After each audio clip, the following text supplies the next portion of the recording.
All right, everybody, get ready because today we're diving into something pretty unexpected. We're going to be talking about AI. AI. Yeah, AI, but not just AI like you see all the time, like self-driving cars or robots. No, we're talking about artificial intelligence to tackle, you guessed it, the U.S. national debt.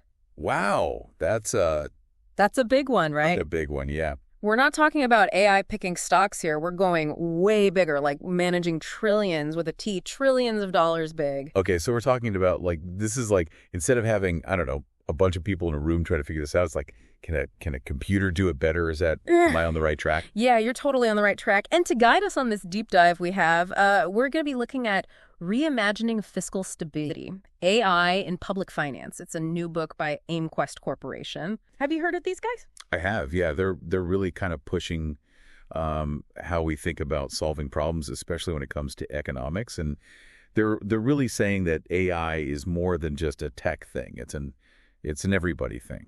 It's interesting you say that because, they really do a good job in the book of taking this super complicated technology, this AI, and making it, approachable. Like they really make it relevant to an issue that everyone listening probably thinks is just huge and way too complicated, which is the national debt. Yeah, well, because it is. It's a huge number. I mean, right. The national debt, and we were talking, what, $30 trillion? That's more than the entire country makes. That's more than the entire U.S. economy in a year. So, Yeah, it's such a big number that it's hard to, you know what I mean? It's hard to wrap your head around it. And so it's like, yeah, national debt, $30 trillion, like whatever. And then you just kind of tune out. right. But but the thing is that this debt, it has a direct impact on you and me and everyone listening. Like this isn't some abstract thing. This is real. Right. And I think the thing that most people don't realize is that national debt, it's almost like this ripple effect, right? Yeah. So like if the national debt is really high, then investors get nervous, right? Because they're thinking, oh, is the U.S. government going to be able to pay this back? And then when investors get nervous, it makes it more expensive for the government to borrow money. Right, because they gotta make it worth it for them. Exactly. And so, they've got to raise the rates and all that stuff. And so it's like it ends up, that squeeze, it trickles down. I don't know if that's the right word, but we all kind of feel it at some point. Yeah, it's like when recent economic event impacting many people happened. I mean, that ties directly back into how stable our economy is, and the national debt plays a huge role in that. It absolutely does. And Yeah. and you know what? I think to really kind of, like you said, wrap our heads around it, we need to understand the problem first. And the thing about the national debt is, everybody always says, oh, it's because, we're spending too much money or, the government's doing this or that. But it's not just about our modern spending habits. This is a legacy. This debt is a legacy of decisions that go all the way back to the beginning of the United States. Okay, so are we talking about wars? Are we talking about like economic crises? Because that stuff's not cheap. Exactly. And the book, Reimagining Fiscal Stability, they do a really good job of actually kind of like breaking down the history of the U.S. national debt. So yeah, we're talking about wars like the Revolution, the Civil War, World War I, World War II, all of that. Those required massive borrowing, and it still affects us today. Right, because it's easy to forget that, war is incredibly expensive, but it's not just the actual fighting, it's the impact on economies, like for decades. Exactly. Yeah. And then on top of that, you have things like the Great Depression, right? So in the 1930s, when, the government had to spend a ton of money just to try to, prop up the economy, get things going again. And then even more recently, the 2008 financial crisis, all the government interventions, all of that adds to the debt. Right, so you're basically painting this picture of this really complicated financial web, and, each event kind of adds another layer to the web until we arrive at, today at this $30 trillion problem. Yeah, $30 trillion and growing, right? And that's what makes it so complex. We can't just look at it and be like, well, this is how we fix it. It's like, no, this is generations. This is history. It's complex. And because it's so complex, that's why the usual solutions, the things that we always hear, like raising taxes, cutting spending, that stuff just isn't enough anymore. Or it's like, maybe it'll help a little, but it's not going to actually address the root problem, right? Yeah, and I think that's what AIMQWEST really drives home in the book, is that, raising taxes, cutting spending, those seem like logical steps, Like on the surface level, it's like, well, yeah, of course you'd want to do those things. It's like putting a Band-Aid on a broken bone. Exactly. It's like, Yeah. oh, you're doing something, but you're really not. You're not fixing the actual You're problem. not fixing the problem. And they actually make the case that sometimes doing those things, raising taxes, cutting spending, in the long term, makes things worse. Yeah, because then you get into all these unintended consequences and it just kind of snowballs, right? It can, yeah. So it's like, if those old solutions aren't going to work, then what are we supposed to do? Okay, so that's the big question, and I think that leads us into what we're going to be talking about next, which is there another way? Is there a better way? And I think that's where AI comes in. Right? Because if you think about it this way, it's like AI, that's what it does. It takes in massive amounts of data Right. and it finds patterns that we would never see, right? Like as humans, we can't do that, but AI can. It's like having a crystal ball, but for the economy. But instead of it being magic, it's actually AI. Exactly. And that's where things get really interesting.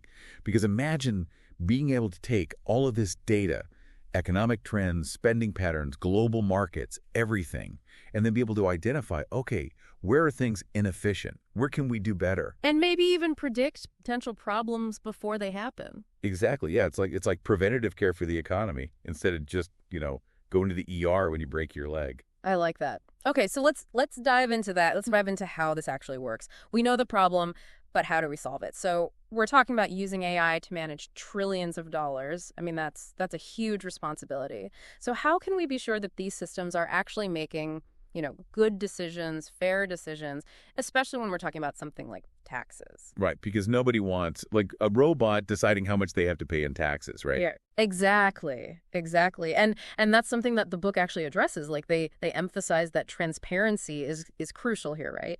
We can't just have these AI systems making decisions and we don't know why or how. It can't just be like, oh, the computer said so, pay up. Right, exactly. It can't be a black box. We need to know, like, what data is it using? What are the processes? Is there a way to audit it? Like hold it accountable. Right, because I think what people are afraid of is that, they're afraid of machines making decisions that affect their lives without any way to understand it or challenge it. And that's fair. It is fair. And that's why I think, having that human oversight, that's always going to be important, even as AI gets, more and more advanced. Yeah, and I think, it's on us, right? It's on us to make sure that these systems are designed and implemented responsibly and that we don't just hand over the reins completely. Right. It's about finding that balance, right? Like Yeah. leveraging the power of AI, but not, turning into a sci-fi movie where the robots are in charge. Exactly, yeah. We want to keep humans in the loop, at least for now. For now. Yeah, exactly. For now. Mm. Okay, so we've talked about transparency, but what about bias? Because, we hear a lot about AI bias. Like, how do we know that these AI systems aren't going to perpetuate existing inequalities, especially when we're talking about something like, financial systems, which have historically been, prone to bias? Yeah, and they hit the nail on the head, right? It's like, if the data that we're feeding into these AI systems, if that data itself is biased, then the AI is just going to learn that bias and spit it back out. Garbage in, garbage out, right? Like the old saying. Exactly, garbage in, garbage out. So I think the huge part of this is making sure that the data itself is as neutral and representative as possible. And that's not easy. That's a huge challenge, but it's something that we have to get right. Yeah, and that's where, having diverse teams working on this stuff is so important, right? Like having people from different backgrounds, different perspectives, that's going to be crucial in identifying and hopefully mitigating some of that bias. Oh, absolutely. Yeah. Because if you have, if you just have the same types of people building these systems, then you're going to miss things, right? You're not going to have that breadth of experience and perspective to catch those potential blind spots. Right. It's like, it's not just about the code itself. It's about who's writing the code, what data they're using, and what processes are in place to make sure that everything is as, fair and impartial as possible. Absolutely. And, that kind of brings me to another point, which is, I think it's important to be honest about the potential downsides of using AI, right? Like, it's not all sunshine and roses. Yeah, let's talk about that, because I know one of the concerns that comes up is jobs, right? Like, if we're automating all this stuff, does that mean people are going to lose their jobs? Right. And it's a valid concern. And the book actually addresses that head on. They talk about how AI could potentially lead to job displacement, especially in fields like, government finance. Right, which, if you're listening to this and you work in that field, you might be thinking, uh-oh, what about me? Exactly. And I think that's why it's so important to be proactive about this, right? Like, if we know that AI is going to change the job market, then we need to be ready for that. And that means investing in things like retraining programs, upskilling programs. So it's not just about using AI to, fix the national debt, but it's also about preparing for the future, preparing our workforce for the changes that AI is going to bring, making sure that people have the skills they need to thrive in that future. Yeah, and making sure that those benefits, that they're shared by everyone, right? Like it shouldn't just be a select few who benefit from these technological advancements. It should be everyone. Right. It's about using AI to create a more equitable society, not just a more efficient one. Yeah. And that actually ties back into what you were saying earlier about ethical AI, Like, it's not just about the numbers and the algorithms, it's about using this technology for good. Exactly. Exactly. And I think that's what I really appreciate about Reimagining Fiscal Stability is that it really emphasizes that human element. It's not just a tech book. It's about using tech to solve real human problems. So we're talking about using AI to manage, like literally manage trillions of dollars. Trillions, yeah. I mean, that's a lot of responsibility.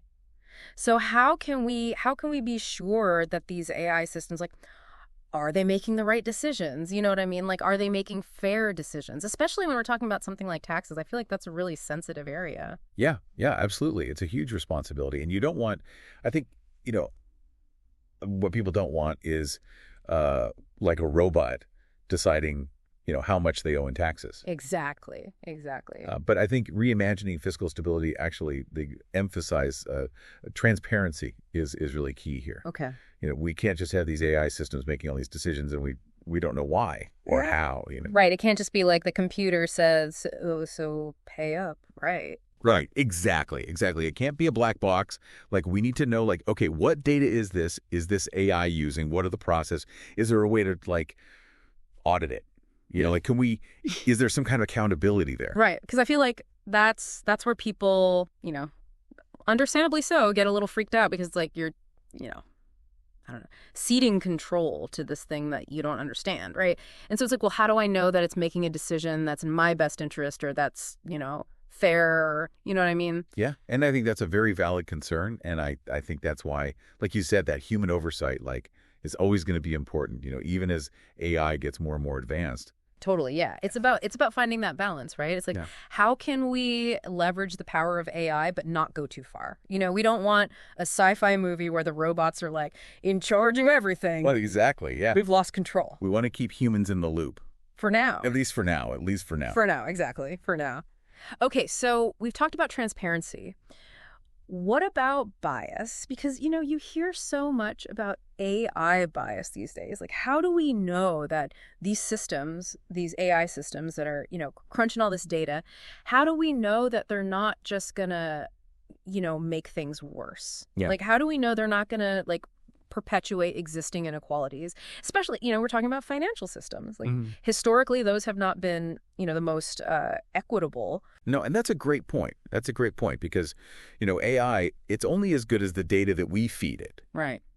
So if we're feeding these AI systems biased data, it's going to learn those biases. Yeah. And it's just going to spit those biases right back out at us. Right. Garbage in, garbage out, like that old saying. Exactly. Garbage in, garbage out. So I think a huge part of this, and this is something they talk about in the book, is like, we have to make sure that data is as neutral and as representative as possible. And that's not easy. No. It's a huge challenge. It's a huge challenge. But it's something we got to get right. And I imagine that's where having really diverse teams working on this, like from the ground up, is so important. Like, you have to have people from all different backgrounds, all different perspectives, to make sure that you're not like accidentally building in bias or, overlooking some of these really important issues. Oh, absolutely. Because, I mean, if you just have, the same types of people building these systems, then you're going to miss things. You're not going to have that breadth of experience, that breadth of perspective to catch those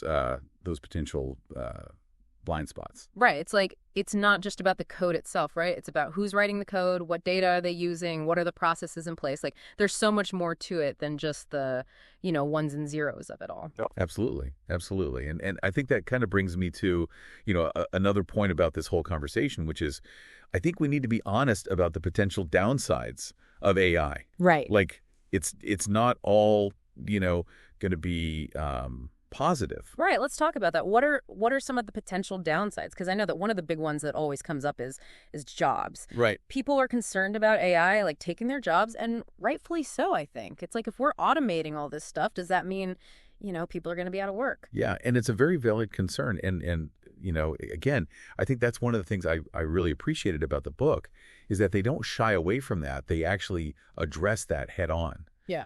They talk about how AI could lead to job displacement, especially in fields like, government finance. Right. So if you work in that field and you're listening to this, you might be thinking, uh-oh, what about me? Exactly. And I think that's why it's so important, to kind of to be proactive about it. If we know that AI is going to change the job market in a significant way, which, most likely will, let's get ready for that, right? Let's start investing in things like retraining programs, upskilling programs, so that people have, the skills they need to thrive in that future job market. Yeah, because it's not just about, using AI to fix the national debt. It's about preparing our workforce for the future and making sure that everyone has the opportunity to, benefit from these technological advancements. Yeah, and I think it's all connected, right? And like you said, it's not just about using AI to fix the national debt. It's about, creating a more equitable society. Yeah. It's about empowering people with information. It's about, all of these things are interconnected. And I think AI has the potential to really have a positive impact on all of these areas, but it's on us to make sure that happens. Right. It's about using this technology for good. Exactly. And I think that is a perfect place to maybe wrap things up. I feel like we've covered a lot of ground today. We talked about the national debt, this huge issue. Yeah. Yeah. And we talked about how AI could potentially be a part of the solution. Yeah, a powerful tool. A powerful tool, exactly. But it's not a magic bullet, right? It's not going to solve all our problems overnight. No silver bullets, unfortunately. No silver bullet. And like you said, it's not just about the technology itself. It's about how we use it. Absolutely. It's about using it ethically. It's about being aware of the potential downsides. It's about making sure that it benefits everyone. 100%. Yeah. So I think, for anyone listening who's interested in this, and I think you should be, because this is this is going to impact all of our lives. Yeah. Definitely check out Reimagining Fiscal Stability. It's a really fascinating look at this whole issue and how we can potentially, use this technology to create a better future. So with that, thank you so much for joining us for this deep dive. This was a really interesting one for me. So I appreciate you coming on the show and talking about this stuff with me. Oh, it was my pleasure. It's such an important topic, and I'm glad that we got to dive into it. Yeah, me too.